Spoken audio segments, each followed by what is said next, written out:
बिस्मिल्लाहिर्रहमानिर्रहीम। अस्सलामुअलैकुम फ्रेंड्स, मैं हूं अब्दुल चौधरी और आप देख रहे हैं यूनिटेक यूट्यूब चैनल। फ्रेंड्स, आज की वीडियो invt इन्वर्टर की एक्सेलरेशन और डी एक्सेलरेशन के मुतालिक है।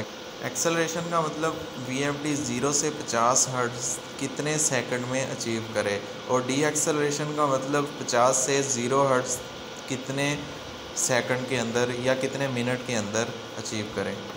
तो फ्रेंड्स, आपने ACC और DCC को किस तरह एडजस्ट करना है तो वो मैं इस वीडियो में दिखाने वाला हूँ।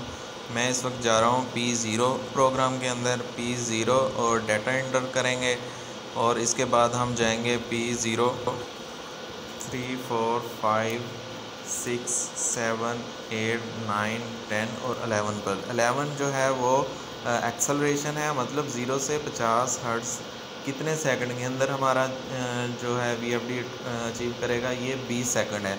20 सेकंड में ये 50 हर्ट्ज़ पे पहुंच जाएगी। तो 12 पे भी हमने 20 एडजस्ट किया हुआ है।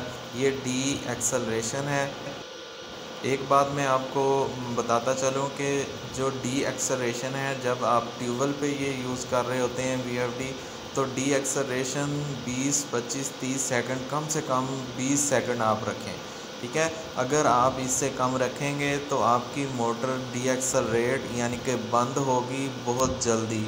तो जल्दी बंद होने से आपका जो ट्यूबवेल है, इसका नॉन रिटर्न वाल्व जिसको टिक्की भी बोलते हैं, या आपकी बोरिंग जो है वो डैमेज होने का, फ़िल्टर वगैरह डैमेज होने का ख़दशा होगा। इसलिए आप जो डी एक्सेलरेशन है इसको 20 से 25 सेकंड लाजमी रखें, इससे कम ना रखें।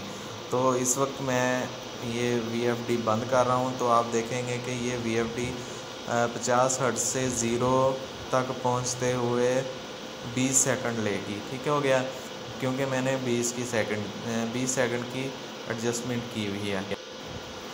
तो ये हो गई इस वक्त 0। ठीक हो गया।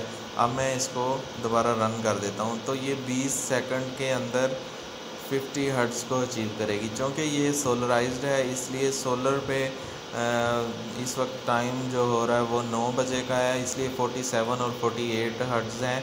क्योंकि पीछे से जो करंट है या सोलर की जनरेशन है वो थोड़ी सी कम है। तो ये इस वक्त 13.2 एम्पेयर ले रही है और 375 जो है इसके वोल्टेज हैं। तो ये तो थी फ्रेंड्स आज की वीडियो। आपको वीडियो कैसी लगी अपनी राय का ज़रूर इज़हार कीजिएगा। नेक्स्ट वीडियो तक के लिए अल्लाह हाफ़िज़।